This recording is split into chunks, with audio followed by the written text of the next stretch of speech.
I'm not going to waste your time. If you clicked on this video, then you're probably like me, how I was. I wanted to learn Jeet Kune Do, and I didn't have an instructor to learn under. Nobody Jeet Kune Do, Wing Chun, or any cool arts actually lives anywhere close to this vicinity. So if you clicked on this video, that means that you want to learn Jeet Kune Do by yourself and at home. This is very possible. That's exactly how I started, and my name is Joel Pollard. I've been doing Jeet Kune Do for a few years now.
But I've been doing martial arts for literally like half my life.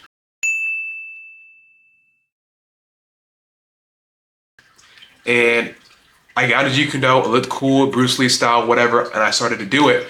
But I ran into the problem of not being able to train it anywhere. Like, nobody teaches Jeet Kune Do over here. There's no instructors, like, it literally was not a thing. So if you're watching this video, I'm gonna give you a full guide and breakdown to how to actually learn Jeet Kune Do by yourself and at home, because that's how I started.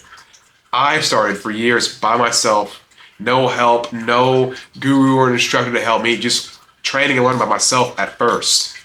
Then I was able to go and travel, learn under these great instructors, people like Dan Inosanto, people like Francis Fong, and other great instructors. And now I'm actually decent at it. I'm actually pretty good at it. I know what I'm talking about. So I'm gonna give you all this essential guide to learn Jeet Kune Do by yourself. That when you're starting out, you can learn by yourself starting out. You can get really good by yourself. That is true. Because what I did, the method I'm gonna teach you in this video, is gonna be no BS. I'm gonna actually get to it and tell you what to do specifically.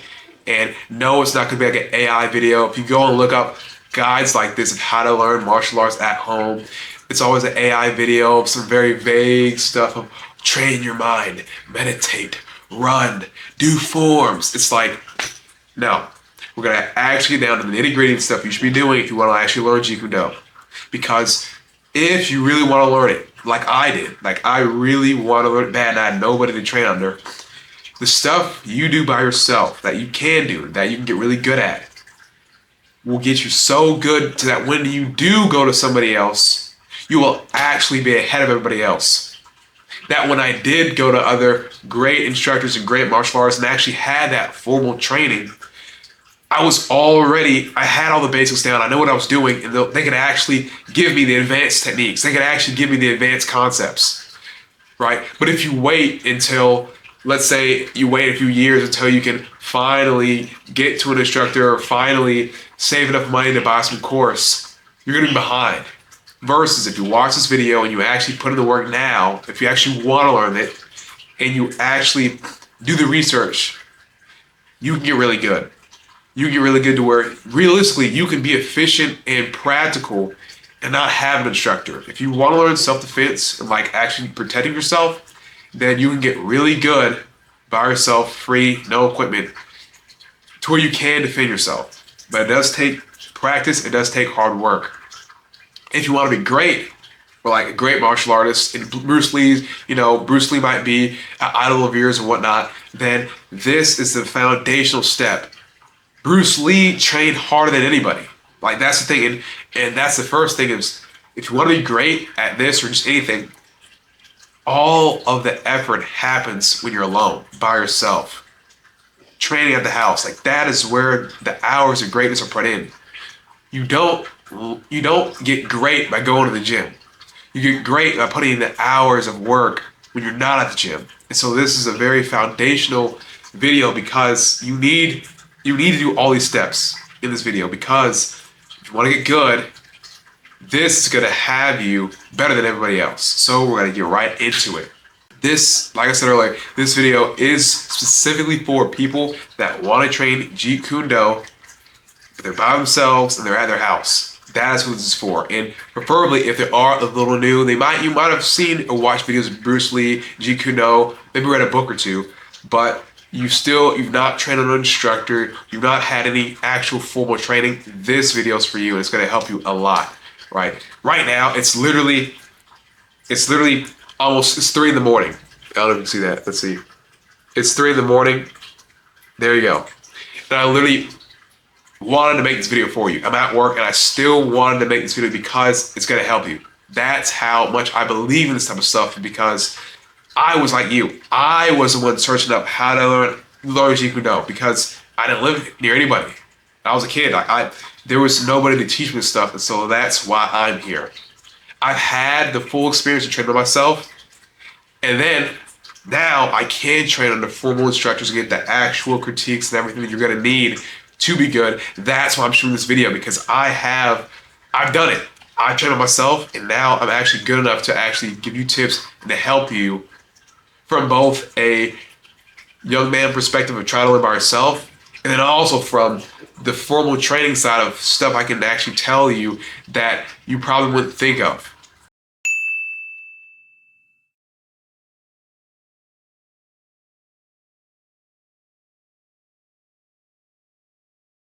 Stuff that actually makes the stuff work and makes it effective. If you're new to this channel, my name is Joel Pollard. I've been doing JKD for probably like 5 years now, but I've been doing martial arts as a whole for around 7 or 8 years. If you haven't seen any of my videos, I do encourage you just to go click on a few of my videos just to see what I can do, because I do know what I'm talking about. The first years were by myself completely. And then I was able to travel, learn it, and actually get the formal instruction needed to really make the stuff work. I can do the finger push-ups and stuff, and I spar a lot, and I've sparred MMA fighters, I've sparred boxers, I've sparred people that I actually can fight, and this stuff works. I have used this stuff. But yet again, that's why I think I'm eligible enough to teach you this stuff and to actually talk to you and give you the best tips, the tips I would have gave myself if I were in your shoes, because I was in your shoes. That's literally, I wish I had a video like this.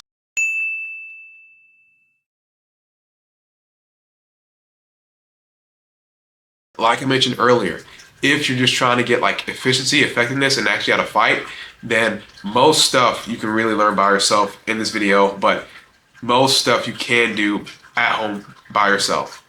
If you were really trying to get really great and like really maybe teach martial arts later, or like a really high level, then you will need formal training at some point, right?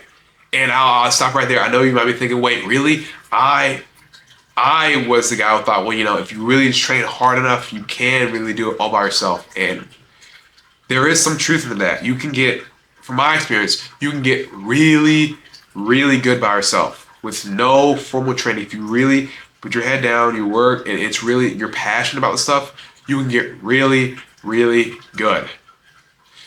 But if you're trying to get great, if you're trying to get that advanced and very high level stuff, then at some point you will need to be trained under somebody that's good. So what I suggest is that you do still train by yourself. that you do watch this video, obviously, and then implement the stuff I'm going to tell you and actually get really, really good. Take those few years so that when you do finally either have enough money or you can like travel a little bit and train or whatever, when you can actually go or learn under that instructor, you're past that beginner phase. You're not a beginner anymore. You actually know what you're doing and you actually have prior experience, so you can go to that instructor and he can really give you the advanced material rather than just wait until, let's say, years down the line to where you can get an instructor and then you're starting out at square one or square two. If you train by yourself hard now, then when you do find those great instructors, they can really just give you the sauce, and that's what I did, and it works. When I do go to these places, they just give me the sauce, and they give me all the secret stuff, and it's awesome. So I highly suggest that. If you want to just skip this whole video, one of the only two like promos I'll ever do in this video are of my course. It's only $5, and I only say this because it's $5, but I just added my full in-depth Jeet Kune Do course and my full in-depth Jeet Kune Do self-defense course.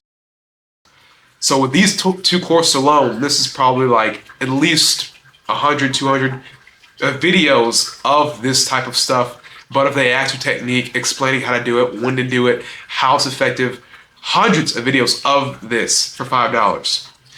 Actual pressure testing, why the technique works, from other different masters as well. Like this, there's nothing like this on the internet, to be honest. The $5, it's literally only $5. I'm not bluffing, but hundreds of hours of like actually in-depth sound training, teaching, like really. So I do highly suggest, if you can afford that, to do that. Like that is the first thing, because the having formal training is gonna benefit you, but only if it's under somebody that actually knows their stuff, someone that's actually experienced. That's the one thing I will say.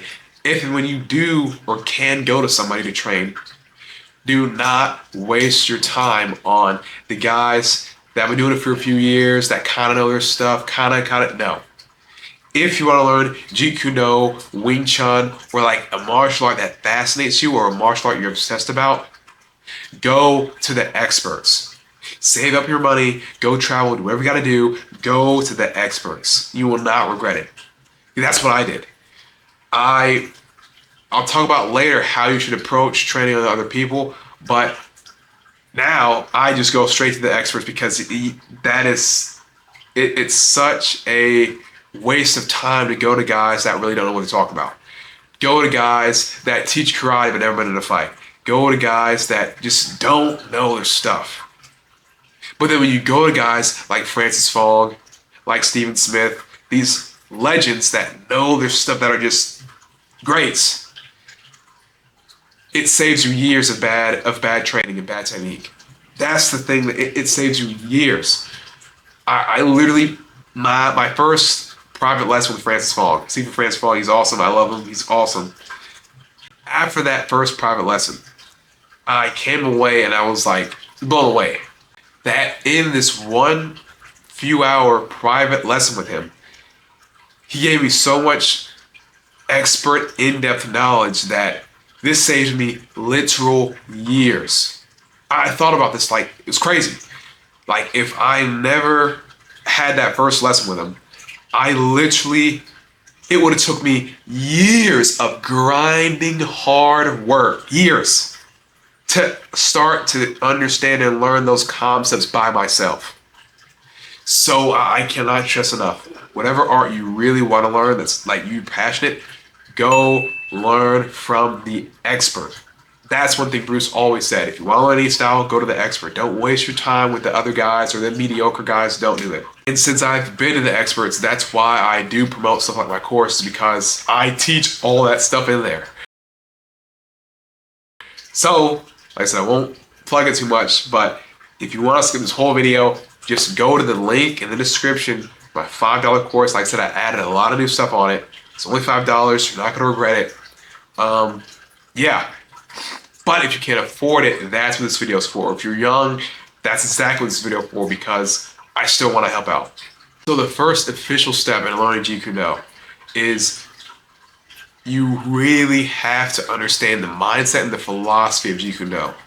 And the only two ways you can do that are with books and watching videos, which is something you're already doing. So I know you've probably, if you're on this path, it's because you've already maybe seen or read a few books or seen some YouTube videos, and that's what got you on this path. And that's great. The first step, I really think, is to really do just a deep dive into what is Jeet Kune Do. Look up, I wouldn't even say just look up random YouTube videos. I actually suggest a book, 2 books in fact.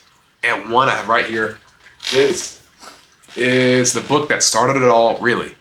It's called The Tao of Jeet Kune Do by Bruce Lee. Bruce Lee didn't actually write this, but it's his notes. Like, people think he wrote this, he didn't write this, but this is like a big compilation of his notes put in this book, you know, so you can actually understand Jeet Kune Do from the founder. This is a must. This book is a must. So there are PDF versions online for free, so you can do that. So literally, just either take notes on this video, just take notes, or you can just pause it and go and get the PDF. Either or, take notes, because I'm gonna give you a lot of sauce like this book. So do that. So there's I know there's free PDFs of this book online. If you want a hard copy, I highly recommend it, because this is literally like the backbone. Like, this is a great book. And like I said, even though Bruce Lee it's still, this is definitely his stuff. I'm just saying he didn't write it in terms of, how can I write a book for people to learn Jeet Kune Do? That's what I'll do. Like, no, he didn't write it in that, because this is like his notes, his personal writing, his teachings and stuff, but it's not under the guise of how to teach someone Jeet Kune Do that's never done it before, right? But this is still an incredibly amazing book. You're going to see a lot of good concepts, so get this book. Either buy it, or there's free PDFs. You can literally go on Google and type in The Tao of Jeet Kune Do. Type it in, it's going to be a free PDF. Download it and start to read it. It's a very, very, very good book. This was like the first thing that like got me into Jeet Kune Do. Just reading these concepts, and reading these techniques and the philosophy. This is the first thing. With that book, it really just highlights the concepts and the philosophies, because that is what Jeet Kune Do is all about. The philosophies, the concept of martial arts, of his style of martial arts, because that's what it is. You can use any technique from any system if it's effective. So it's not bound on just techniques, but what makes the technique work, the principles behind it, like the speed, timing, efficiency, attributes that you need, coupled with things like directness, simplicity, stuff that makes techniques work. And you're only going to get that by this book. It's a great book. It's a deep dive. So first thing really is to get this book and start reading it. Second book. I don't have a physical copy, but I'll still put the picture up, and I'll even put the link in the description. That's how much I want to help you. The second book is called, I think something like Between Wing Chun and Jeet Kune Do. And I'll put the picture up here, and it's an awesome book by Jesse Glover. Jesse Glover was Bruce Lee's best friend and also student, and he was Bruce Lee's first student in the States, and he was amazing. But he wrote a book on his experience with Bruce Lee and his experience with Bruce Lee's martial arts. It's a very awesome book that you should get. And like I said, I'll put all these books in the link in the description. That's how nice I'll be. So go download that and read that as well. These are important because to understand Jeet Kune Do, you have to understand Bruce Lee. He's the founder. He's the guy who made this. And without understanding Bruce Lee, who he was as a person and how he was and how he trained and how he fought, you're not going to actually get a grasp of JKD. The last thing of this phase that I'll say is, like I said, the first thing with the books, Tao, Jeet Kune Do, and Between Wing Chun and Jeet Kune Do. I'm pretty sure that's the title, but like I said, I'll have it anyway. The last thing is to watch a lot of videos on Bruce Lee, and like either footage of him moving, footage of him actually doing stuff, and or footage of people that actually train with Bruce Lee talk about Bruce Lee. Because yet again, if you want to learn Jeet Kune Do, then you gotta learn about Bruce Lee. That's the only thing you gotta learn, you gotta understand. Because then you start learning this, you understand that he adapted Jeet Kune Do for him. That was the whole point. And that when he taught people, he changed it in ways to make it more suit their fighting style and their attributes. Because that's how it works. Not everyone's the same. Everyone's Jeet Kune Do will be different in some ways because it has to fit the user. Just like a glove, it has to fit the user. So he framed his Jeet Kune Do for him. And if you watch videos on him, you're going to learn stuff that he was incredibly fast. He was incredibly agile, and he could generate a lot of power in his strikes. So with that, a person that is incredibly blinding fast and can hit hard as a truck, if they're good at a few techniques, they're going to be able to blow anybody away. Because you really, like Tim Tackett said it best. With Jeet Kune Do, it's not about learning 10,000 ways to defend a straight punch. But it's really about mastering 5, 10 techniques. And if you can master 10 techniques, that's all you really need. That especially like if just for self-defense purposes or just effectiveness, mastering a few techniques is way more reliable than learning a million techniques. And so you're gonna learn that. With Bruce Lee, it was tailored to him. And that's why I have to learn about Bruce Lee. So I have another like playlist that I made. I have a playlist titled like The Real Bruce Lee. So if you go, click on my channel and then go to playlist, it's gonna be titled like The Real Bruce Lee. In that I have plenty of videos of either Bruce Lee in interviews, right? Or videos of people that train with Bruce Lee talking about him, the stuff they learned, the techniques, and how he was. So this is very important because yet again, to know Jeet Kune Do, you have to know Bruce Lee. Bruce Lee was very open-minded. He researched most every martial art. He researched a lot of martial arts because he was open-minded. He was not closed-minded. He wanted to learn. He wanted to learn what are the best techniques. And so you have to be open-minded too. That's the thing. Some people are so closed-minded and, this way is the only way that works and that's it. But Bruce wasn't like that. He studied several arts and took from a lot of arts because his goal was efficiency and effectiveness, in that one style does not have all of it. One style does not have the entirety of fighting, because fighting is punching and it's grappling and it's kicking and it's biting and it's out. It's everything. That's fighting. So you have to have an all-rounded approach to fighting, and that means you have to be open-minded to learning techniques from any style. You can't be closed-minded and say, I only want to learn this stuff. If your goal is effectiveness, then you want to be open-minded. So watch these videos, you're going to actually see how Bruce Lee was, and understand that he really just wanted to optimize for effectiveness and efficiency because he got into a lot of fights. A lot of guys don't know that, but he did. So for the first main step, you want to do your Jeet Kune Do research. That's getting the 2 books that I mentioned earlier, link in the description for both of them. And then you're going to watch a lot of Bruce Lee videos. Like I said, first, go to my playlist. It's called The Real Bruce Lee. Go to that playlist, watch those. Also, you can watch just Dan Asano talking about Bruce Lee. You can type that in. Or Bruce Lee sparring, Bruce Lee, just research to really understand Bruce Lee, because he is the guy who made this. If you can understand Bruce Lee then you're gonna understand Jeet Kune Do, what it's about. Another thing with reading this book, you are gonna get techniques. There's a lot of good techniques. This is a really good book in general, but there's a lot of good techniques in there as well. So doing your research, you'll learn some techniques as well. But like I said, primarily, I just want you to research Jeet Kune Do first. But then, when you start seeing techniques, you can start implementing and practicing them. And we will get into that a little bit later in the video.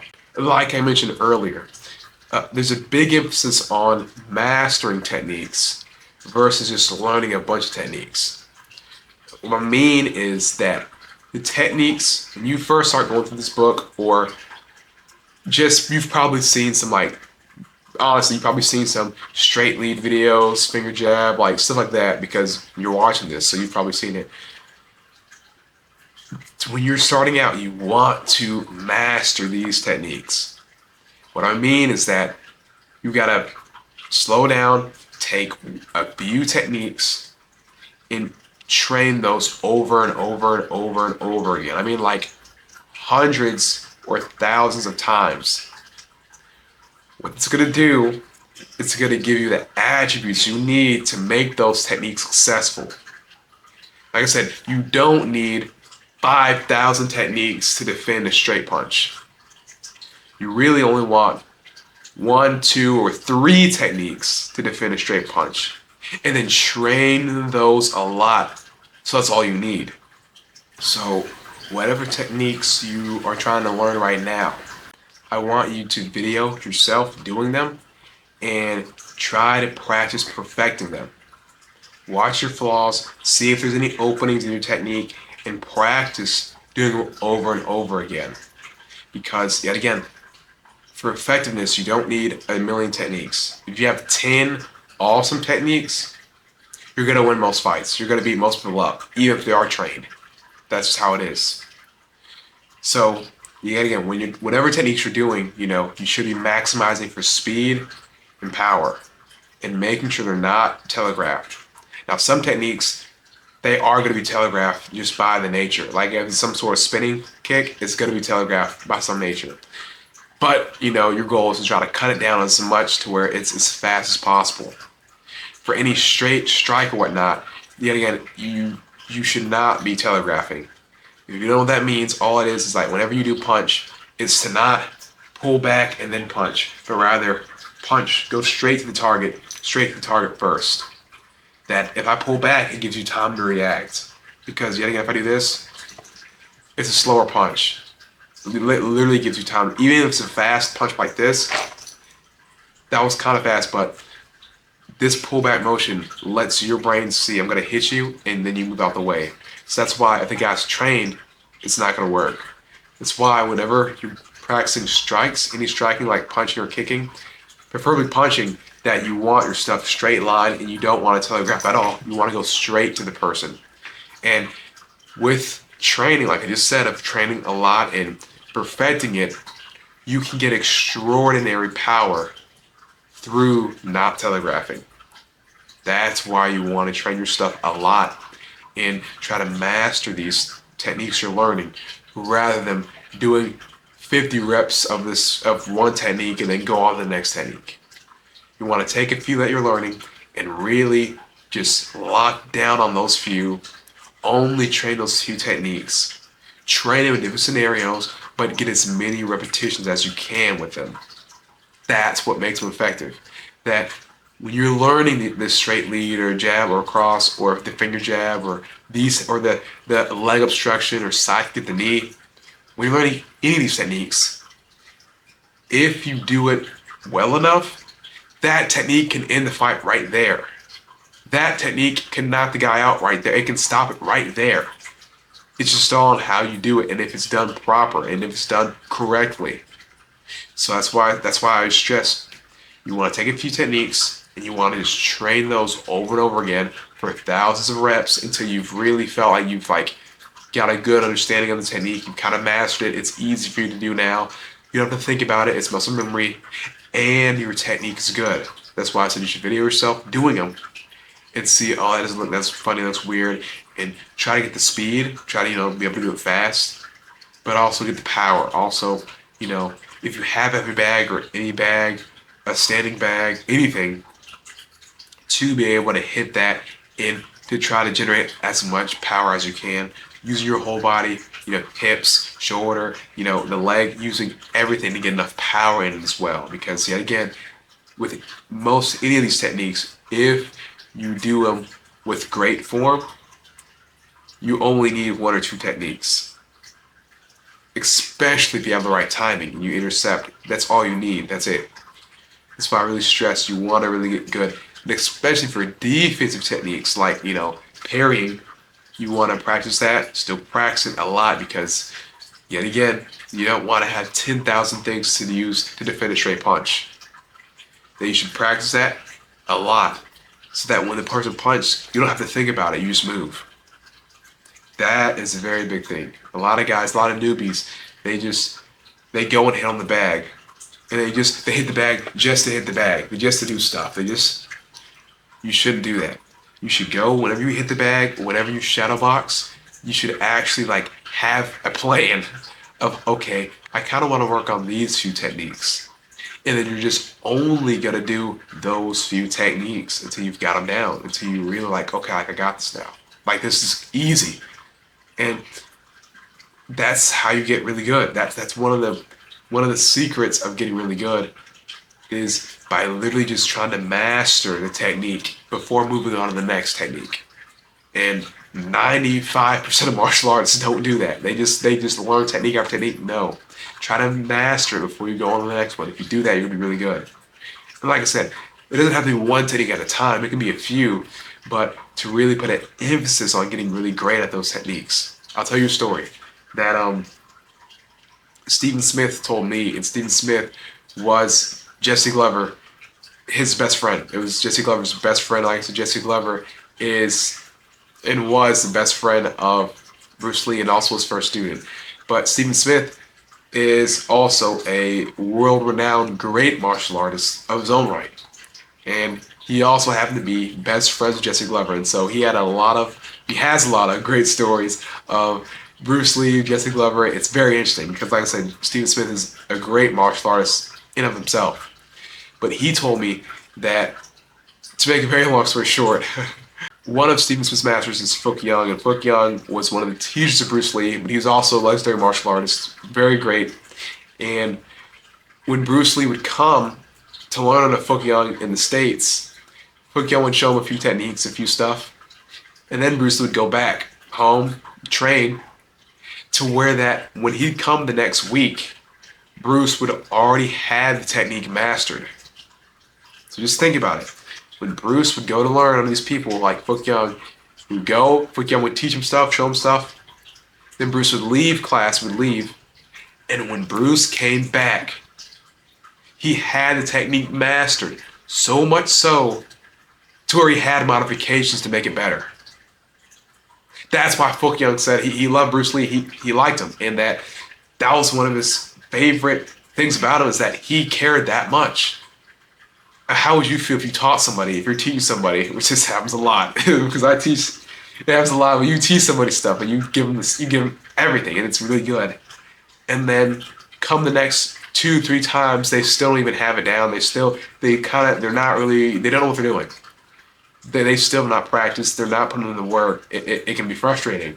So to have a guy like Bruce Lee, you show him something, then the next day when he comes back, he hasn't mastered, so much so where he's changed it to make it better.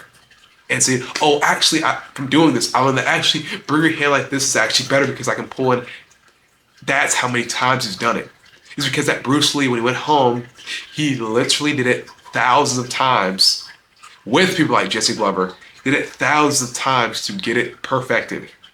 That's what you should be doing, to get it perfected, because then you can actually understand the essence of the technique.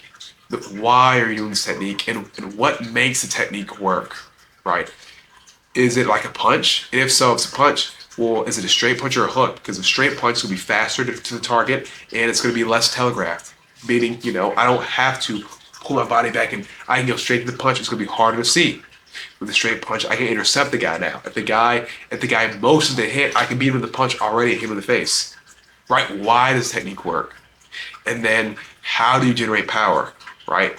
Is it just the arms? Is it using the body, the hips, the legs, the pushing off pushing off your rear foot, and actually how to build power? Because yet again, if you really take your time with these techniques and train them to perfect them, if you do them right, they can end the fight with one technique, with 2 techniques. That's it. That's all you need. When you start training these techniques, you want to train them in 3 different stances. That's one thing people won't tell you. You want to train them in 3 stances. The first one being your actual just fighting stance, your actual stance. You know, if you don't know what the stance is, just look it up. It's in the book. It's in the book. You go to the book. Or you can just go on YouTube, Jeet Kune Do stance, and you'll find some good videos, I'm sure, of people talking about the stance and how to do it.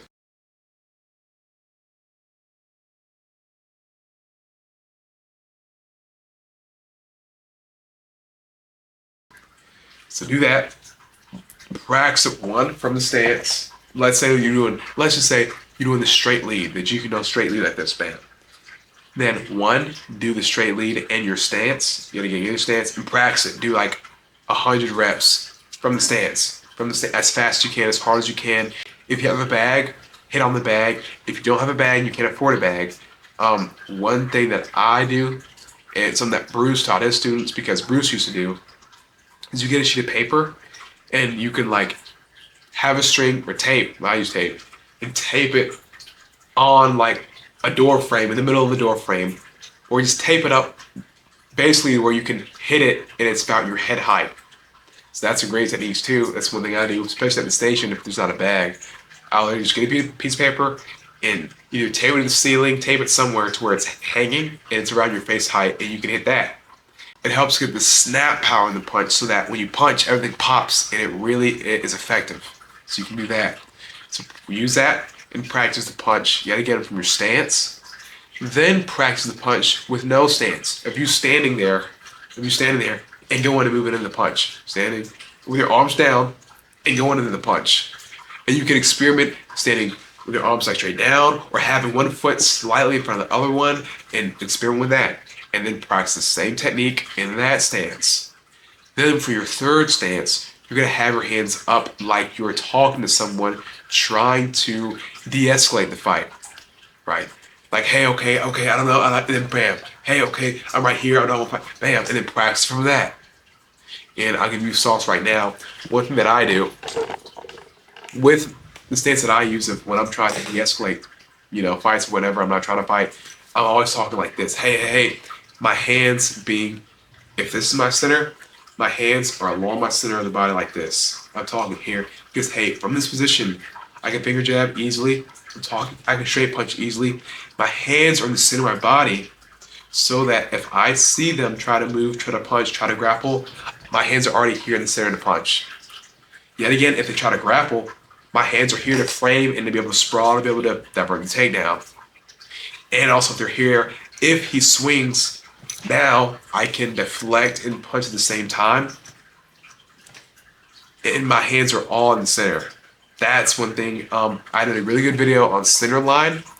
And so go watch that. It's one of my latest videos.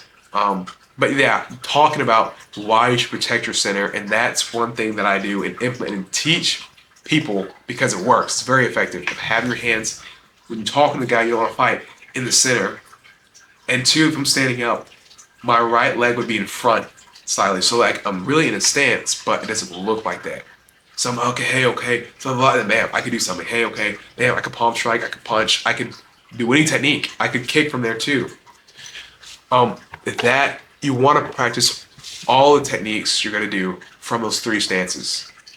So you can get an understanding that with Jeet Kune Do, a lot of it is intercepting. Like I said, that's not all of it. Like, it's just a name, But a good part is intercepting because if you, in real life, you do want to punch first or move first, do something first. You don't want to wait for the guy to hit you and then you react because in real life, if the guy is close to you and he tries to punch you, your reaction time is not fast enough.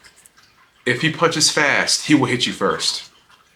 If he telegraphs, by the time you see the punch, now you're barely blocking and it's too late. So if you know he's going to fight you or if he's threatening you, you want to move first. Either run, get out of there first, either push him away, or intercept him first. And so with training something like the lead punch, it can be any technique, but training it with those 3 stances in mind of actual fighting stance and then hands down stance, and then hands up like you're talking to the person. It allows you to throw the technique in any stance, in any environment, in any situation, because that's real life. One thing I always teach anybody, my students, is that you don't want to get in a stance in self-defense. If you're protecting yourself, you don't want to say, I'm a black belt, I can fight. Because now in this day and age, he's going to pull a gun, he's going to pull a knife, he's going to get friends. You don't want to signal to the guy you want to fight.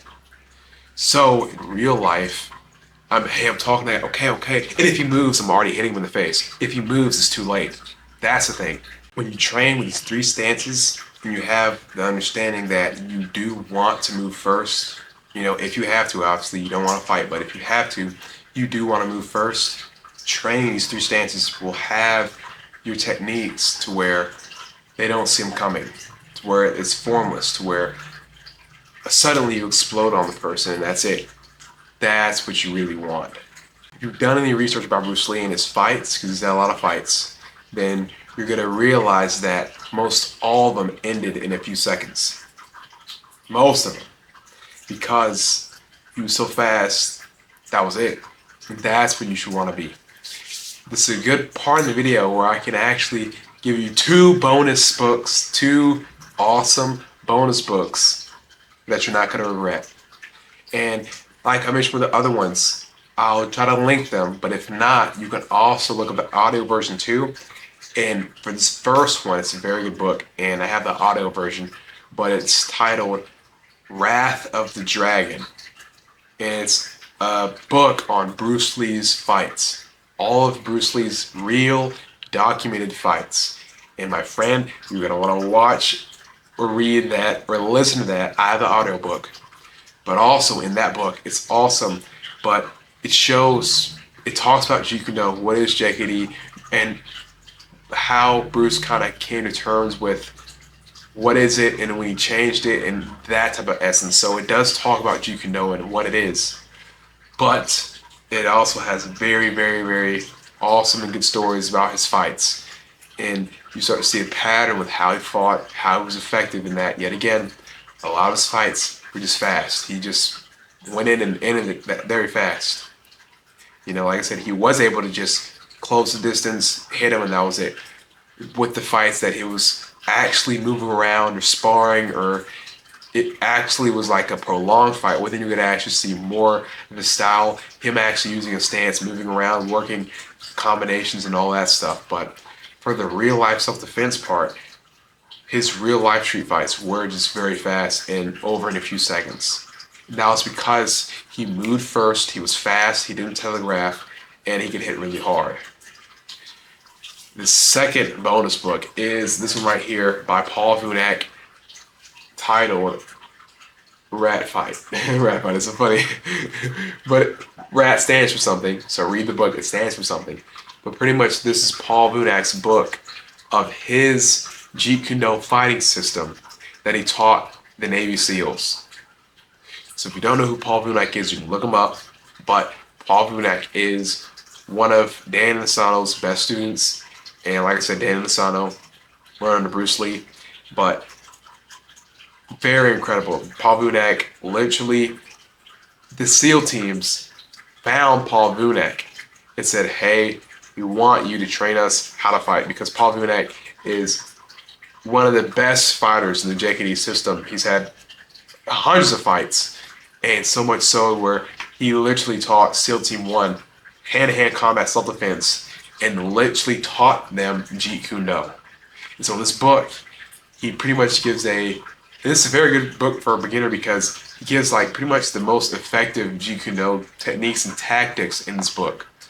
This stuff like the finger jab, the straight blast, like good stuff like that. So it's a very good book. I don't know if there's a free copy, but I will put it in the link in the description if there is. But this is the book, Rat Fight, and it's about how to fight, blah, blah, blah. Very good book. Very, very good book. But The Wrath of the Dragon is also a very good book. So if you really want to learn Jeet Kune Do, you should be getting all 4 of these books. You should be getting all 4 of them. I'll put in the link in the description, but go, if you're serious, go get it. I should not tell you anymore. Go get these books. Literally, these are the best martial art books I've ever seen. Like, literally. These books are literally some of the best martial art books out there. And these are so good because, one, most people don't even never heard of these books. That's why it's going to put you so far above everybody else. They're not reading books on martial arts. But these has this. Watch, you're going to get the book and you're going to be like, man, I'm glad I got this book. Watch. So go get these 4 books, start reading them, you know, obviously one at a time, but this book is the shortest out of all of them. But all of them, like, you need to read them. You need to understand them because this is going to help motivate you and inspire you, but also you're going to start learning Jeet Kune Do, and that's what you want to do. So, change of scenery. It's the next day, but we're going to still continue this topic. This is part 2 in the same video. So now I'm going to get into the actual techniques and the routine you should kind of adapt and start doing. First, before you start training, before any session, you always want to stretch and warm up. Like, don't skip that. Do whatever you got to do, put on music, but you have to stretch and actually warm up so you don't get injured. Because if you always train cold with no stretching and warming up, you can get injured, and if you're injured, then you can't train. So you can just go on YouTube and look up stretching routine, warm-up routines for martial arts, for kickboxing, for MMA, and they're going to pop up. And really just do any of those routines, but just make sure that you are really stretched out, ready to go. Before you start like actually shadow boxing and moving or hitting the bag, hitting paper, always make sure you're stretched and warmed up. Like I mentioned earlier, if you're by yourself, you can start off literally just hitting the air, shadow boxing, and shadow boxing the movements. That's what I did for a long time, and it works. Like I said, the main important thing is just doing the technique enough times to where you perfect it, and it's really crisp and fluid, and you have the speed and the power with it. And it only comes by actually doing it a lot. So if you don't have any equipment, I suggest hitting it in midair, shadow boxing it, and actually just doing the movement in midair.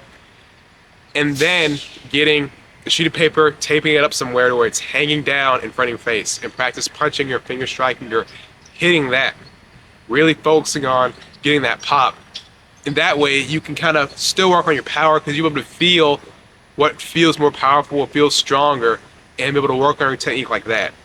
If you can afford it or you do have it, then the bag is also really good. Either a standing bag or a boxing bag, something you can actually hit. It doesn't really matter what it is, but something you can actually somewhat safely hit and not immediately injure yourself.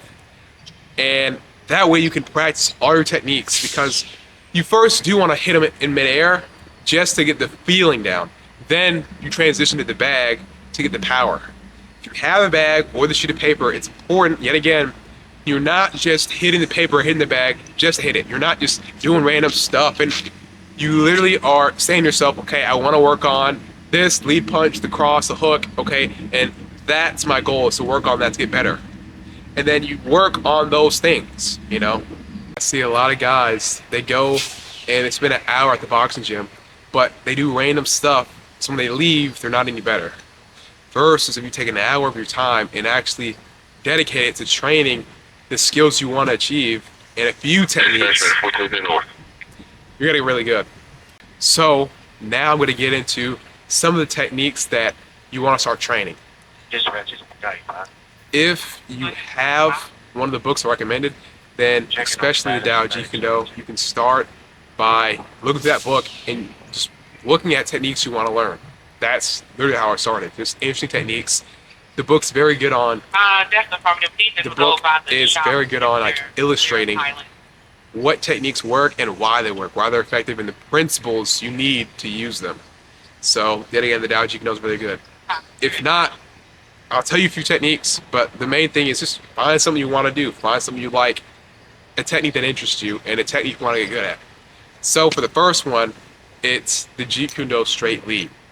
This is a ground staple of Jeet Kune Do because it's very effective. It works because your first beat of attack, whether it be sparring or self-defense, you want to have a straight linear shot to the person's face. Either a straight lead punch or a finger jab in the eyes. Because, I say that because if you train it enough, it's very effective to where you might not need anything else but that one punch. You can look up the JKD straight lead on YouTube. I'm pretty sure I have a video on it too. But essentially the gist of is first the stance. Obviously your right side or your strong side is in the front. So whenever you're doing your stance work, either the actual stance or your hands are up, have your right side in the front. The straight lead comes from your lead hand that's in the front, your strong hand, and you punch it with a vertical fist. And it uses your whole body to get a lot of force in it. So I'm not going to teach the whole technique in this video because you can just go to YouTube and just find it. You know, I have a video on it, but just look up JKD straight lead. And that is like one of the first punches you should learn because it really gets the essence of JKD. The economy of motion, the speed, the power, and the simplicity and the directness of JKD. That technique really, I'm not trying to glaze it or say it's awesome, it's the best technique ever, but it's a very good technique. When you start learning this stuff, there is no best technique. That's the first thing you'll start kind of seeing, that you want different tools in your bag. If there was a best technique, then I would just do that and it'd work every time. But there's not. There are times when the straight lead is not going to work on somebody. It's not going to be effective. So it's important to have the few tools that you have and get really good at them and know when to use them. But the JKD straight lead is very, very good. And like I said, done properly, you can knock them out, or at least hit them and they start stumbling backwards. Like, you can really hit them hard. So learn that technique. And the main things you want is to get the speed and to get the power of using your whole body, using your hips, dropping your shoulder and driving with your elbow and really hitting hard with your body. That's a good one. And you should practice doing it stationary and just hitting, and then also practice stepping into it as well. And like I said, it's power, it's speed, and it really keeps a person at bay. And it's a great first move to do to start the offensive. Yet again, straight lead, it's one of the basic fundamentals of JKD because it teaches you a lot of the essence of JKD. Straight, simplicity, fast, direct, powerful stuff. That's what it is. Because if the guy tries to swing, that straight lead is going to beat him. Especially when you start making it non-telegraphic to where you're not telegraphing, you will beat him to any punch he does. And that's why it's very important. Second technique you want to start training is the finger jab. Now, there's a lot of ways you can train this because there's different variations that I've learned. One being, have both your hands down and come up, which is good, but I like practicing the finger jab either from my stance, my guard, or have my hands like this and practicing like this because that's more realistic. If someone's trying to fight me, I'm not going to have my hands down to do that. My hands are going to be up because I don't want to get hit. Yet again, that's why you train the three stances, because this is the most realistic stance, the one I use most of the time, because that's real life. And from the stance of, hey, I'm talking to him, I can deflect, I can parry, I can move, I can defend a takedown, and I can attack. So really, I practice the finger jab from either the guard position and thrust or the hands out and thrust. The finger jab, your number one thing is that you don't want it to be telegraphed. You don't need a lot of power at all for the finger jab because the eyes, they're vital. And from my experience of actually doing it, when you hit somebody in the eye, you don't even feel it. So guys say, oh, well, you'll break your fingers. Not true. Oh, yet again, it doesn't even hurt. You really don't even feel it when you actually hit someone in the eye. So that's why it's a very good move to practice. It's very effective, and it works on bigger, stronger guys, and it stuns them, right? There are some instances where that will stop the fight, but most times it stuns them. It gets both their eyes closed so you can do something else or so you can run. And that's why, like I said, speed is the most important thing. Speed and accuracy for the finger jab. So if you want to train that, which I highly suggest train it, what I do, I've seen it in probably one of my videos. I have a video titled like how to train, something like how to train by yourself, or something where I talk about, I have a sheet of paper hanging and I kind of demonstrate some stuff. For the finger jab, you can get a piece of paper and just draw a little dot in the middle of it, hang it up, and then practice finger jabbing that dot. Yet again, practice it from the on guard position or your hands up, but just practice trying to move fast and hitting the dot, right? I still suggest go to YouTube and look up tutorials, but if you do that with both the stance of here and actually the on guard and practice hitting the dot, you get accurate enough to where you hit the person in the eye. And like I said, it's very effective.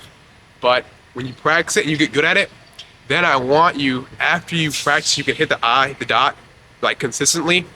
Like sometimes I'll also just like cut a inch by inch piece of paper out, like, you know, like this big, and then I'll hang it up and practice hitting that with my finger, just to get the accuracy, because that's all that matters. Finger jab is very effective because even if the guy's hands are up, you can still get your hand in. Especially if you're very fast and you don't telegraph, you can hit the guy well. You can hit them before they even move, and they don't even see it coming. It's too late. So it's a very good technique. With that being said, though, no technique's perfect. So with the finger jab, I always practice following up. And that'll lead to the next thing we're talking about, combinations, because there's no perfect technique, and you want to practice good habits. Good habits meaning you should practice throwing combinations. Even with the finger jab, you should practice hitting it and then going for a palm strike or going for a cross, because it teaches you the right habits of aggressing, of being proactive, and hitting the guy with something. Because you don't want to get in the habit of throwing one punch and stop and bag up. One punch, stop and bag up. One punch, stop, then a kick. You want to practice combinations, flowing movement. That's why Bruce really liked boxing. It's because the combinations are flowing. They flow. Bruce, that was one of his favorite attributes from Kung Fu systems and boxing, was because they had a more flowing efficiency, that they kept flowing their strikes and combinations, so it didn't give the person time to do anything. That's why stuff like the straight blast works. You want to practice flowing your combinations together. So when you practice the straight lead or the finger jab, then you should start practicing what to do after you throw it. You know, whether it be to step off and kick, whether it be to throw across, whatever, you want to practice combinations. Boxing is very good at them. Wing Chun, the straight blast is pretty good. Kicking is very good as well, but just practice combinations, because that's the habit you want, especially when you start sparring. You want to be able to have combinations that can flow together, because if you do and you're good at combinations, it's going to be very hard to fight you. Because yet again, you're not giving the time for the guy to do anything to you. You're already hitting him with something. That's why the 1-2 is one of the best combinations. Because once I throw the straight lead, I'm already coming with a 2. He's not going to have time to do anything. That's what you want.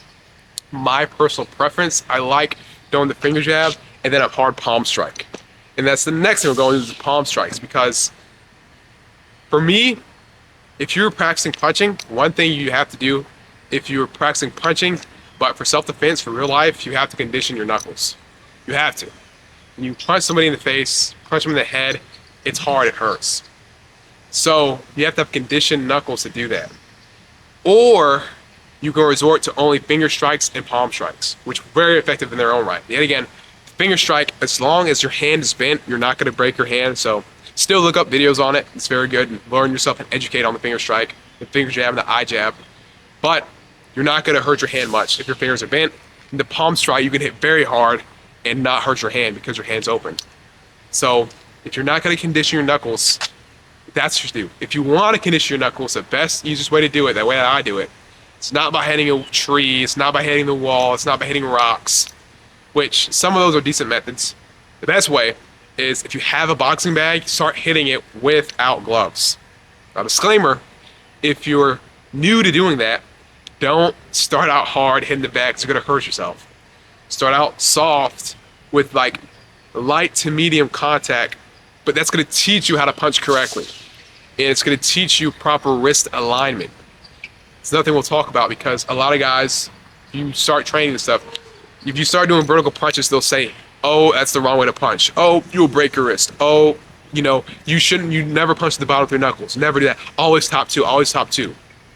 They are wrong.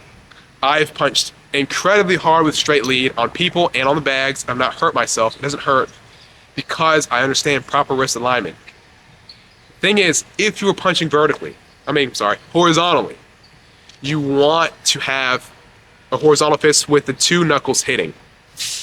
But if you're punching vertically, it's still a very effective punch, but you don't want to hit with the knuckles. Because see, if I'm trying to hit my hand, and let's say I'm trying to target the top 2 knuckles, you're going to notice my wrist is bent out of line. And this hurts if you punch like this. If you punch vertically, then you have to punch with the bottom 3 knuckles. Why?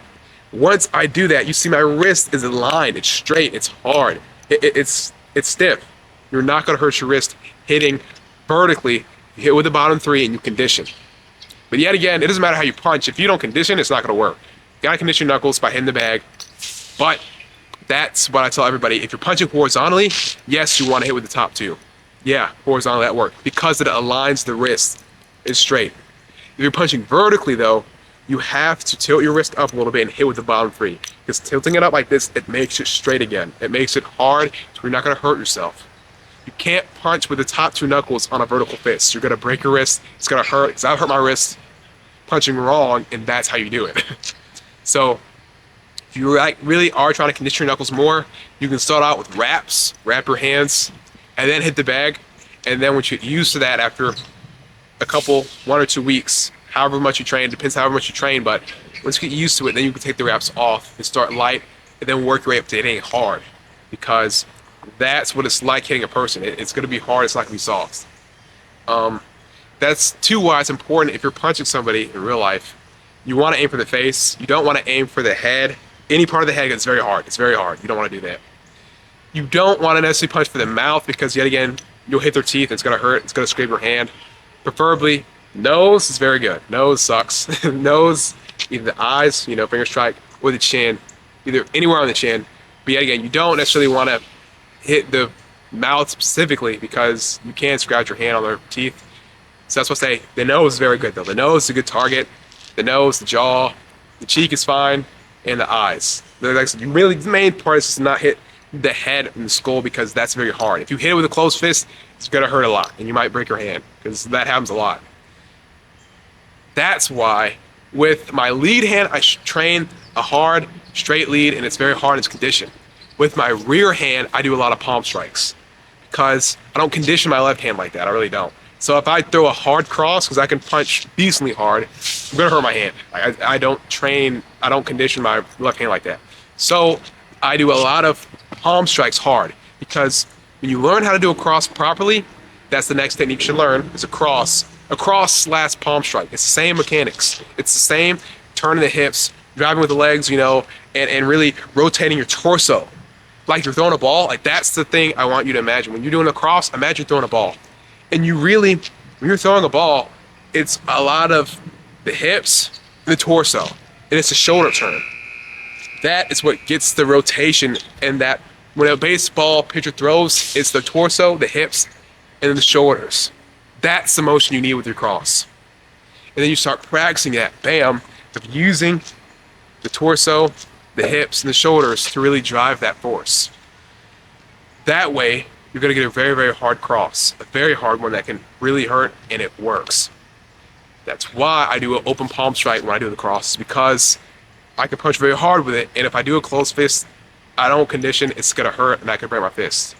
So if you're doing it for more practical reasons, I suggest that if you don't condition both hands, then you should use either a palm strike for one hand or something.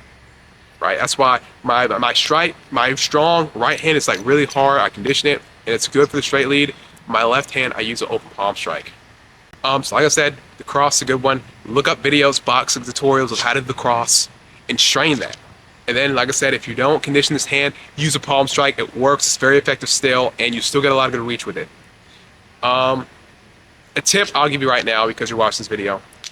For real life, the way I throw the cross, I actually jump into it. That's something I saw Adam Chan start doing in some of his videos. Like when he really is trying to get a lot of power, he really kind of jumps into it, and it's very, very, very effective. It's very powerful when you do it. So yet again, if I'm working from the stance, if I'm talking to the guy and I don't know what, blah, blah, blah, I'm here, I'm talking, hey, blah, blah, blah, I'm saying whatever. From this, if my legs are bent, they're slightly bent, I can jump, turn, and throw a cross like that with the open palm strike. And that way you get a lot of power. So try it on the bag. And with the cross, still not really telegraphed. I'm not, even like here, I'm not pulling back like this and then doing that. I'm not doing that. I'm straight from here, and I jump and go straight to the line, straight to the person. That way, if they block it, it's still going to hit them. It's still going to move their body. Another good technique is the straight blast. Very good one. Look up Jeet Kune Do straight blast. Paul Vunak has a great video on it. I've done videos on it too. Mostly stuff, you're gonna, most of the techniques I say, I've done a video on it, so just go look at that. But Paul Vunak has a great video on the straight blast as well. It's very good. But pretty much straight blast is throwing vertical straight punches down your center and running at the guy. It's very good. Train it, learn it. But with every technique, there's times that you want to do it and there's times that you don't want to do it. No technique's perfect. Straight blast is very good if you can tell the person's not ready, if they're not ready to receive a blitz. Because with straight blast, you are sprinting at them, throwing straight punches down center line. And you're going to do it until you start hitting them. If they try to grab you in something, then that's when you can do the takedown defense. But with straight punches, it's very hard to defend because it's not something people really train much. Like anything, there are downsides. If the person has good movement and they're moving around a lot, they're very agile, it's going to be hard to do a straight blast because they're moving. The straight blast works really well if they're very stationary, maybe a karate guy, or they're very stationary flat-footed. Because then when you sprint toward them with straight punches, it's going to be very effective. You also want to do the straight blast when you can tell the person's not ready. This only works if you spar a lot and you can kind of feel that, but when you feel the person's they're not really ready to be just brushed at, then that's when you should do it. If they are moving around, they're very slick and they're used to combinations, then you might not want to do it because you could get countered, right? Some of the counters, if they are all ready for the straight blast, they could go for a double leg. They could do that. They could, throw a hook if you're not ready. So you do want to be aware of that. And that's something you only kind of get from sparring and actually really feeling when it's right to throw the straight blast or not. The straight blast is a good opening tool to use. Let's say if the guy's in your face, or let's say you're talking to him or whatever, but he's not in his fighting stance yet, he's just talking, blabbing his mouth, whatever, and you do want to rush him first, then running with a straight blast is a very good technique because Bruce did that a lot on his first fights. He would just rush him with a straight blast and they didn't have anything for it because it works, very effective. So learn that technique, start researching it on YouTube and learning it, and really learn when to do it. Yet again, it's not perfect because you can get countered on it. So it's important to do your research. One of the last techniques you should learn is, and these are just techniques for the beginner, because I really think you should learn these and really try to perfect them. Because yet again, any one of these techniques can end the fight like that. The straight blast can end it like that. The straight lead, the finger jab can end it like that. They all are very good. Another one is the leg obstruction and the side kick to the knee. The leg obstruction is pretty much when you kick someone in the shin or knee. But the leg obstruction and then the side kick to the knee are two different kicks, really. So I did a great video on this a while back. So go, if you don't know what the leg obstruction is, then go look up, Joel Pollard, and then look up some like Joel Pollard leg obstruction. Both kicks though, the top of the shin or the knee, both are effective and both work. So that's really where you're aiming. Just that top of the shin area. You don't want to miss. So that's why it's important to train it. With the top of the shin or the knee, they're very effective and it works. So go watch that video. Another thing, this is why I listed this technique, because it works. It's very effective and it's really good to do as the first motion. To really, if there's distance, to start with that kick and then start punching. Or if I'm facing, go to the leg obstruction, to start with that kick and then start punching. Notice too, whenever I kick, it's a very good tip. Whenever I kick, I'm always bringing the hands up. I'm doing something with the hand. I'm doing here. Why? Because you have to occupy center line when you're kicking. You got to protect center line when you're kicking. See a ton of guys, they kick with their hands down or whatever. They do a kick like this, and this hand is nothing. You have to have it in front of your face guarding because they can still punch you in the face. But what I've learned from when I kick, when I start putting my hands up, it's very hard for them to stop the kick because once I throw the side to the knee, my hands up, if they try to punch, I'm going to parry it. I'm going to block it, and I'm going to keep punching them. Even with the leg obstruction here, when I come up to kick, you can't see the kick, but if you watch the video, you'll see what I'm doing.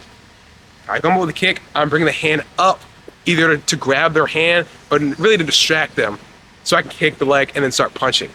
With all your kicks, you want to practice kicking with the hands up, protecting yourself, and then after the kick's done, start punching them. Right when you can punch them, because Yet again, guys will try to grab your kicks, or if you're smart, guys will try to punch right after your kick.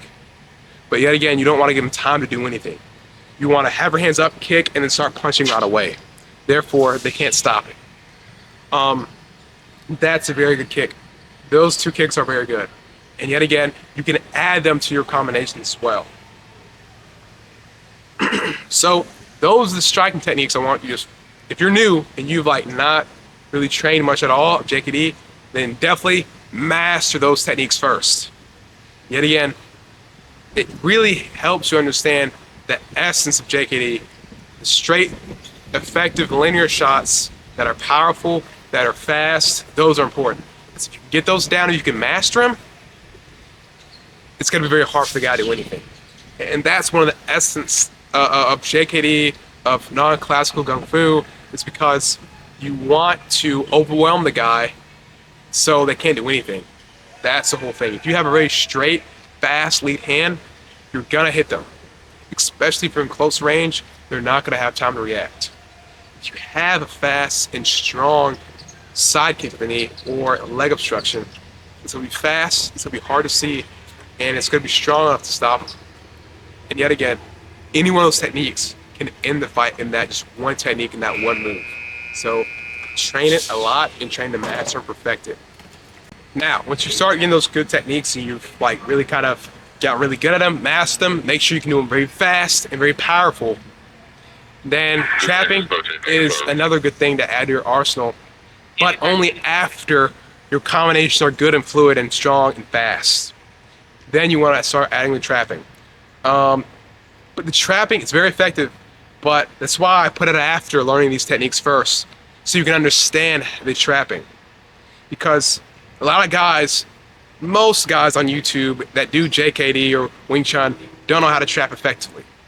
The reason is they've not been trained by the right guys like I have to really critique and tell them what they're doing and why they're doing it. They don't know why they're doing it. They're just trying to do the traps to look fancy, but that doesn't work in real life. I've actually used real trapping against boxers, actual amateur boxers, and it works. The reason is because of this. With trapping, the goal is not to just try to block the hands or tie them up. The real goal is to be able to get the hands off center to hit them in the face. The goal of trapping is to hit them. And you only trap if their hands are up in the way to where you cannot hit them in the face. If you can hit them in the face, hit them in the face. Just combinations, just blast them, do whatever. You only trap when their hands are in the way. Then you bring the hand down and you hit. Every trap you should do, it's always follow the hit. So the first two, the main two traps are going to be your Pak Sao of just with your rear hand hitting and then punching, and then your Lop Sao with, it could be either hand, but of grab, pull, and then punch, or grab with the rear hand and then punch. Train those, and it's going to be different and harder to train by yourself, but you can still shadow box a movement and use your imagination. That's a big thing.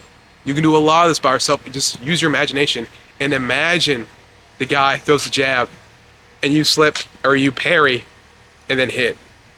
Or if the guy is having like a strong long guard like this, yet again, imagine you grab, pull the hand, and then you punch. When you trap, all you're doing is clearing the hand. When you hit them, you're clearing their hand just enough and then hit immediately, firing back so they can't do anything. If I'm doing a lobster like this, I'm grabbing, and as soon as I clear the line, I'm hitting. I'm hitting immediately. I think I have a video on center line theory, so that'll help you kind of understand why the trapping works. So I do suggest watch that video. It's going to be, Joelpollardjkd center line theory. It's going to pop up. There I talk about that the trapping is used when the guy's on center line and you're trying to take them off center. That's pretty much the concept. But once you take them off center, you deflect or whatever, you're following straight away with a punch. And then you're going to keep punching them. That really, the first and second, maybe second, but really the first beat of the trap is what's really important. That first beat, and then just keep punching them. The first beat, and then just keep punching them. And just throw whatever combinations you want, but it's just to get that hand out the way to punch in the face. That's what trapping is for. It's not about the fancy trying to always tie up their arms. It's about clearing the line to hit him. And you only need to trap if his hand is in the way, if his arms are in the way. Another good trap I like to use, if they like to block like this, like boxers do a lot, then I'll bait them either by throwing a hard back fist, or I have to do a bonk style, but I do a hard back fist to his frame of this. And once I hit him, now my forearms against both their arms because they're blocking, right? I grab and then hit. That's a very good trap to use. But yet again, the goal is their hands are in the way, and I'm trying to get them out the way to punch in the face. That's how you should train the trapping. So still, you can definitely still watch YouTube videos on trapping. I still highly suggest to do that. But just remember, it's under that frame. All of the trapping moves can be performed when you're not in the Wing Chun stance, when you're not doing Wing Chun drills. There are effective techniques. You just have to know when and how to use them. I do go in this in depth in my $5 course. I'm not trying to plug it, but I'm the only guy that I've seen that really can tell you how to specifically use the trap. How to use the trap and you're not in the Wing Chun guard, and actually using the trapping in real life. So I do have a lot of videos like really showing you the type of traps you would do in real life, and how, yet again, you're just clearing the line to hit him in the face. And that it does work. It does work. It's very effective. But like I said, there are some really good guys that know the trapping, and I'm not dissing them.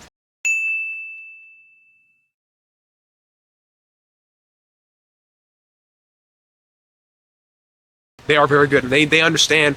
They know exactly what I said. They know that it's to clear the line to hit. You're hitting them. It's just when they show the videos of them doing it in the high reference position, or when they're doing it in chi style, it can be very hard for the beginner to apply that and to use it in their own training realistically, because it's very hard. They don't teach them how to practically use this all the time in an actual situation. But that's what I try to do, because the trapping is effective if it's under that guise of you're hitting him in the face, you're trying to hit him, and you only clear the line because you have to. But then once you clear it, you're hitting him in the face again. The trapping is very effective. You gotta know how to use it. So I do suggest to go learn that, watch my videos, and research that as well. But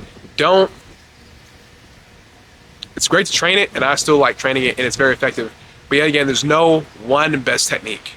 The trapping, it's offensive, it's not defensive. You should be doing it because you're throwing combinations. You don't want to get to the point to where you're only doing trapping and sparring, because it's going to be very hard to pull off. The trapping works best when you're moving around, you're hitting them, and then you do a real quick trap to cover the line and hit them again. That's realistic trapping. The realistic trapping, the trapping that Bruce Lee actually did in real life, it doesn't look as cool on camera because it's very fast. That's the point. You can't take your time with this. It's very fast at the point, because yet again, you clear the line to hit and keep hitting and moving in. Takedown defense is the next one that you need to research, because yet again, there's no best technique. The whole point of Jeet Kune Do is to be well-rounded enough in each way of fighting to be able to at least defend it. Because yet again, fighting is not just boxing, it's not just kicking, it's boxing, kicking, elbowing, kneeing, it's grabbing, it's biting, it's eye gouging, it's all of it. It's pinching. That's what fighting is. So you have to be well-rounded in all of it, or at least know a little bit about all of it, so you can at least have a counter for it. And grappling is obviously something you need to learn how to counter, if not do. I've done grappling, and I'm gonna, once I get better at striking, I am gonna go into grappling more, because it's very good, it's very effective, if done correctly and under the right circumstance. The reason I teach this guard of having the hands in the center is because it's actually very effective for takedown defense. Because my hands are already on center, if they try to take down single leg, double leg, my hands are already here to frame on their face, on their neck, to be able to sprawl.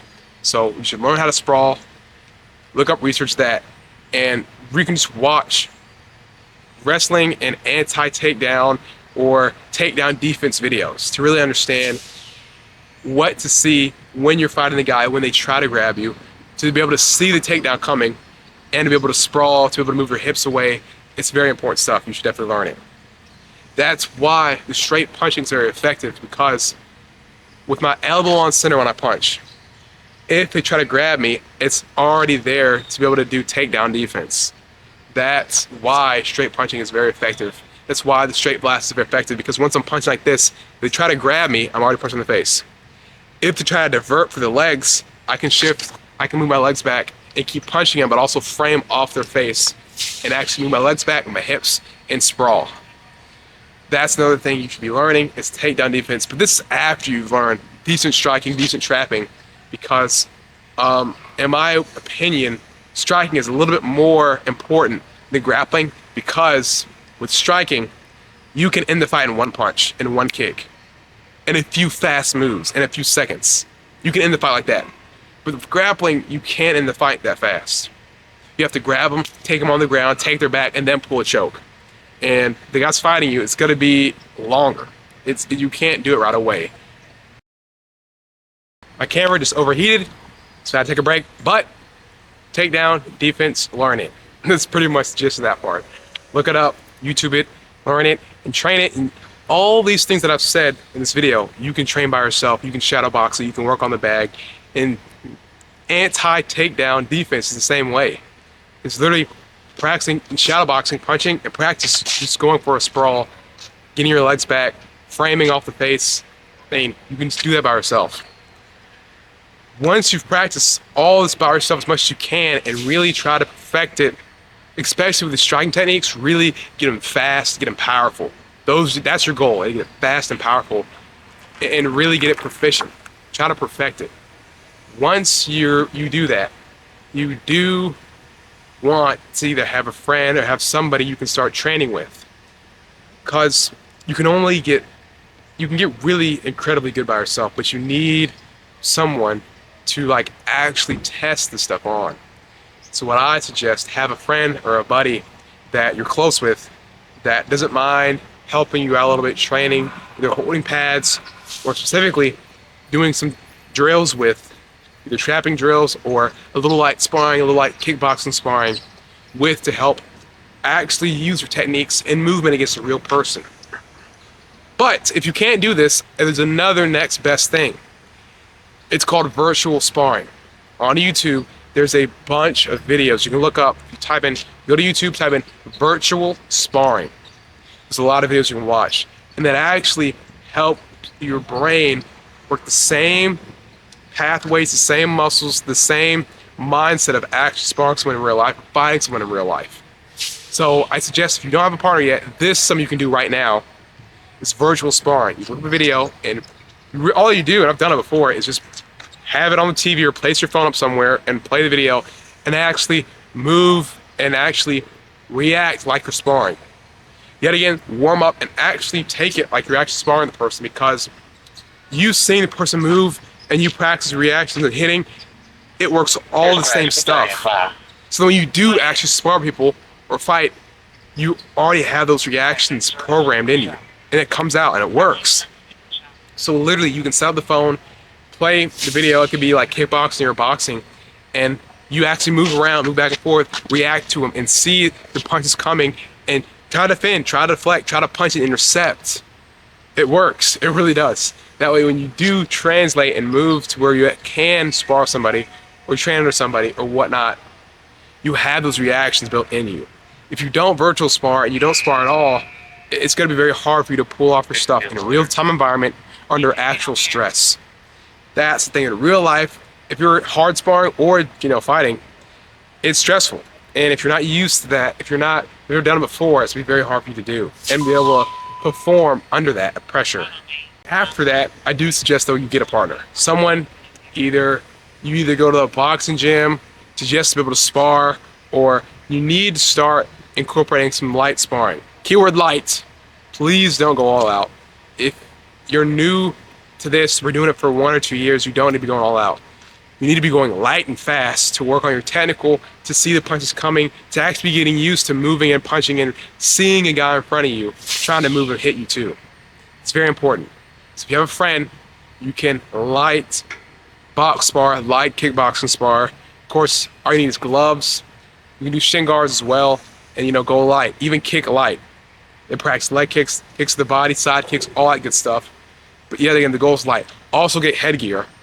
It's very important, but you don't need a fancy gym. You just need literally one or two friends that are down to help you, that are down to move, and you can train this stuff in real time and practice it and pull it off on somebody in real life. The next step is to, like I said, go to a boxing gym or a gym where you can then spar other people, right?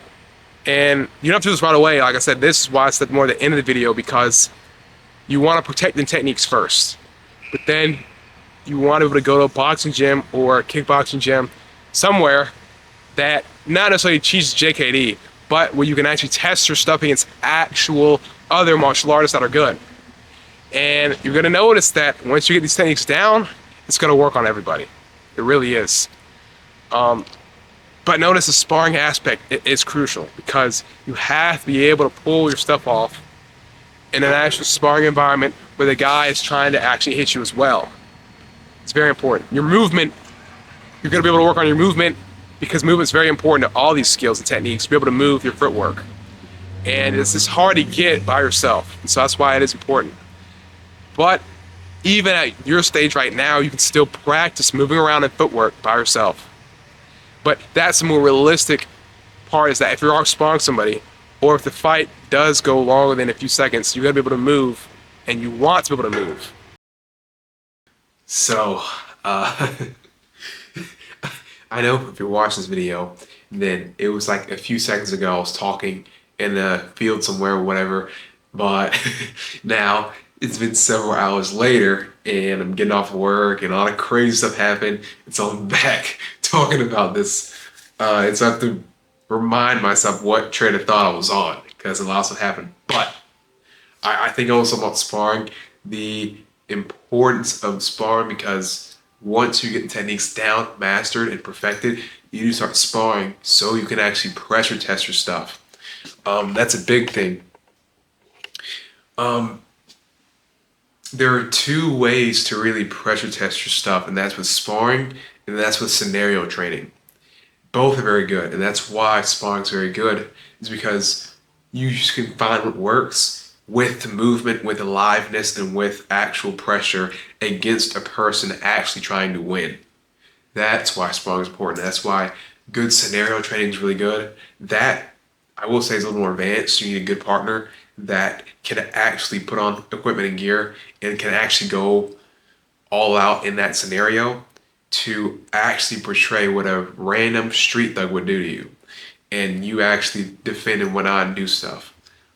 That is pretty good. But sparring, especially like if you're beginner, intermediate, sparring is the main thing. Sparring, and yet again, putting an emphasis on training your attributes. Your attributes are your speed, timing, power, that type of stuff. And you only get that by training technique a lot of times, because yet again, it all comes down to, if you perfect a few techniques, if you're able to get the technique off first, fast, powerful, 90% chance you're going to win the fight right there.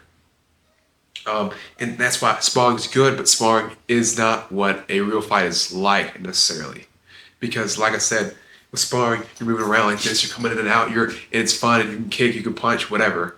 But yet again, in a real situation, if you're not in your stance and you're talking to the guy, your hands are up, you're talking, or your hands are down, you're talking to the guy like this, and then suddenly you spring into action and you're already attacking him on top of him, well, there's not much time for him to do anything. And that's what real life looks like. That's why sparring is important. But yet again, a real fight doesn't always look like sparring. Sometimes it does, but other times it really is just, you punch one or two times and the guy's done, and that's it. You know, because you're that fast, you're that powerful. That's what I want you to get to, because for real self-defense, that is really Jeet Kune Do. Like I said, a lot of Bruce Lee's fights ended that way, but also a lot of Bruce Lee's students' fights ended in a few seconds, because that's how it really is. If you're fast, if you're powerful, and you go for that straight line technique or the kick to the knee or whatever, if you're done enough times, perfected, that will end the fight. But it's good to spar so that if that technique does not end the fight instantly, then you actually want to fight. You can keep fighting, you can keep moving and win and protect yourself. After you're sparring or while you're sparring, even though there's probably not a Jeet Kune Do or Wing Chun or like a really cool, good place like that around you, I really highly suggest to train the arts that you live by. You know, to go to the kung fu or karate or jiu-jitsu, boxing, kickboxing, MMA places to learn from them. Because one, now it gives you a setting to where you can test your stuff, you can test what works and test these things against trained practitioners. Two, you actually learn the style so you can see what works and what doesn't, and you can try to ask yourself what makes this style effective and what makes the style not effective, or what are the holes and the weaknesses in the style. And then third, you can make friends, and then those friends you make along the training boxing or the arts, they can help train with you, spar with you, do drills, and that's when you can continue to experiment with this JKD stuff. That's one of the main things I do, that I do train on the arts here where I live. And with that, I've got a lot of friends that I can train JKD stuff that I actually want to do, and stuff I want to experiment on to get better and spar with as well. And so I really highly suggest that, go to a boxing gym and train and spar and stuff, because each art has something to offer to you. And you have to learn that. And hopefully, if you have started to read Jeet Kune Do or watch videos, you can understand that that is a big aspect of Jeet Kune Do, of taking the essence from each style and be able to learn from it and be able to make it better and to make you better. That's the thing. And that's why Jeet Kune Do is a lot about adapting. It's a lot about efficiency, but it's also about, making it suited for the person. That not everyone's Jeet Kune Do is going to be the same. That only works because everyone's different. And that you're going to see stuff you like and dislike in each martial art. And you're going to see techniques that you like and dislike. And techniques that they're your favorite. And some techniques you just do not like, you don't ever do. And that's fine. And the more arts you train, the more you can get under your belt, but the more you can see what you like, what you dislike, what's effective, what works, that is only going to make you better, and it's only going to make you more experienced. Now, if you are more intermediate or advanced and you've done most of these steps in this video, then I would suggest either A, traveling, getting out to a actual instructor, like an expert, not just a random Joe Schmo, but someone that's actually very good at JKD or the art you want to train, like an expert, very high level advanced. Or at least try my online course. Like I said, either one, I'm not trying to coerce you into buying it, but you want that extra learning. And the thing that I'm offering is only $5. It's in the link in the description. I'm not lying or anything. And I did add multiple new courses on there for you, because yet again, I was in your shoes. I was the kid wanting to learn JKD, and nobody teaches it around me at all. That nobody, where I'm from, where I live, nobody even knows what that is. Nobody even knows what Wing Chun is. Nobody even knows what Filipino martial arts are. They don't even know what that is. So I had to, scrounge around and just try stuff, read books, watch videos, and to try as much as I could until I could go out and train formally. And so I made these multiple courses that have hundreds of hours of stuff for $5, so that you could have the opportunity to learn and have all that knowledge for almost free. So I literally did it with the sole intention to help, literally, because I could have made it $100, and it's worth $100. And I could have did that, but I didn't. I want young guys that are interested and want to learn this stuff to get in it. If you join, I'll also be in there. You can talk to me and message me one-on-one. But you can also apply for my personal coaching. That's where I'll actually one-on-one be able to talk to you, get with you, and either meet with you or talk with you virtually and actually give you a solid routine, foundation, meal plan, and actually everything you need to be a great martial artist. And like a specific Jeet Kune Do routine to get you in great fighting shape and really protect yourself, to really defend yourself to where you can in the fight in 1 or 2 seconds, even if the guy's bigger and stronger than you. Because I've trained a lot of people here where I live, and they are very efficient martial artists, and they can defend themselves and have defended themselves.